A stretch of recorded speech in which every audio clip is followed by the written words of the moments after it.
사이버 레카, 교통사고가 나면 현장에 달려가는 레카처럼 특정 사회 이슈가 생기면 재빨리 자료를 수집하고 편집해 영상을 게시하는 유튜브 채널을 칭하는데요. 높은 조회수를 위해 자극적인 내용과 편집을 사용하는 것은 물론이고 심지어는 가짜 뉴스까지 생산 유포하는 경우도 있어 큰 문제를 낳고 있습니다.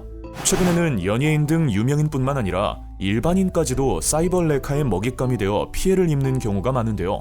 사이버 레카가 생산한 문제 많은 콘텐츠들은 명예훼손, 사생활 침해, 차별과 혐오 조장 등과 같은 폐해를 유발하고 있습니다. 사이버 레카, 도대체 왜 그러는 걸까요? 바로 수익 창출. 실제 사이버 레카 채널들은 꽤나 짭짤한 수익을 올리고 있는 것으로 확인됐습니다. 이강인, 손흥민 선수의 갈등설로 들썩였던 올해 2월 사이버 레카 채널들이 2주 동안 게시한 이강인 선수 관련 가짜 뉴스만 360여 개, 해당 영상들로 벌어들인 수익은 약 7억 원으로 추정된다는 조사 결과도 있죠. 이들이 생산하는 가짜 뉴스는 특히 혐오와 차별을 확산시킬 수 있다는 점에서 더욱 문제가 되는데요. 어떻게 규제해야 할까요? 강력한 법적 처벌이 유일한 해결 방법일까요? 아니, 이들 스스로 깨끗해질 수는 없을까요?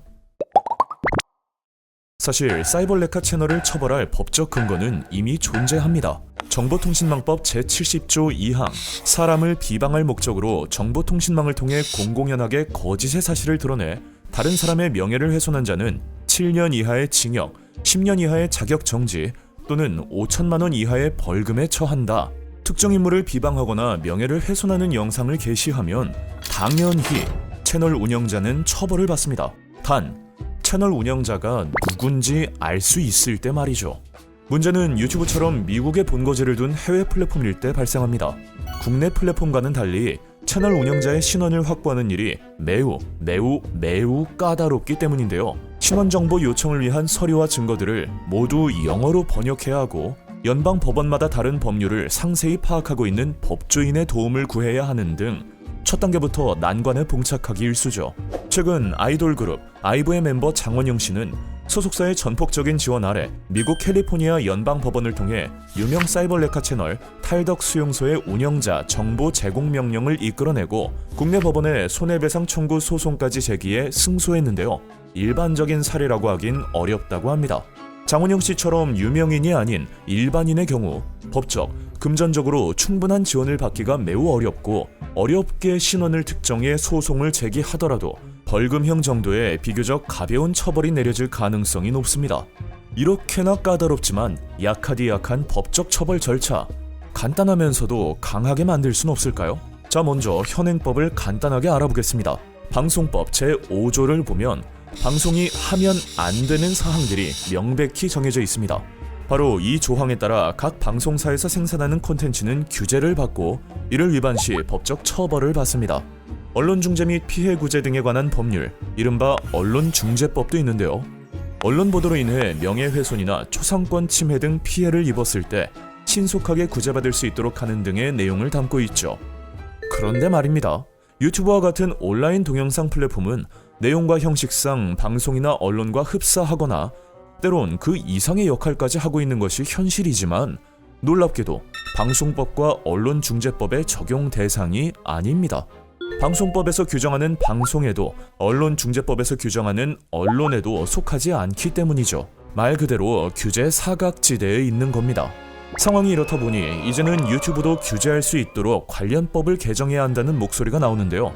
대표적으로 유튜브도 언론중재법 적용 대상 매체에 포함시켜 유튜브로 인한 피해도 조정중재 절차를 밟을 수 있게 하거나 정보통신망법에 허위정보 삭제를 요청할 수 있는 권한을 신설하는 방법 등이 거론되고 있습니다. 하지만 법적 처벌만이 해결책은 아니라는 목소리도 있죠.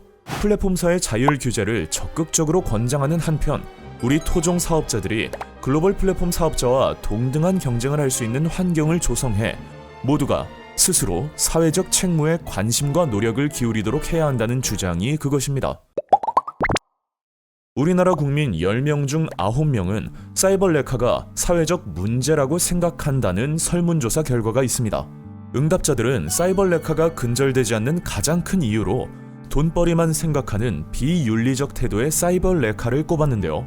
눈에 띄는 점은 사이버 레카들이 제기하는 의혹을 검증 없이 중계, 보도하는 언론이 2위를 차지했다는 겁니다.